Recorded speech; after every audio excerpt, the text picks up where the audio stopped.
ஜமுனாபர்த்தூரை சேர்ந்த எனது அருமை சகோதரி சரஸ்வதி அம்மாள் அவர்களும் விளக்கம் அளித்து விட்டார்கள். அடுத்து என்னுடைய வளர்ச்சியில் மிகவும் பங்கெடுத்து எனக்காக எல்லாமே தியாகம் செய்து கொண்டிருக்கின்ற கிட்டத்தட்ட 35 வருட காலமாக நண்பர் திரு பி எல்லப்பன் அவர்களும் அதை எடுத்துரைத்து விட்டார்கள். அடுத்தபடியாக சுவாமி அவர்கள் மிக தெளிவாக சொன்னார், அன்பில்லை என்றால் அந்த உயிருக்கு மதிப்பே இல்லை, அந்த உயிரின் விலை மதிப்பே அவர் அடுத்தவர் மீது கொண்டுள்ள அன்பு மட்டுமே.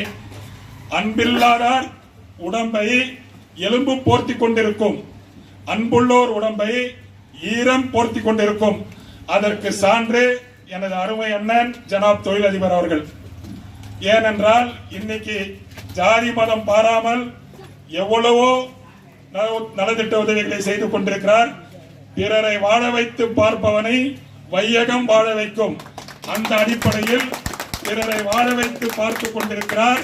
வையகம் அவரையும் வாழ்த்தி கொண்டே இருக்கின்றது, வாழ வைத்துக் கொண்டே இருக்கின்றது. அடுத்தபடியாக இந்த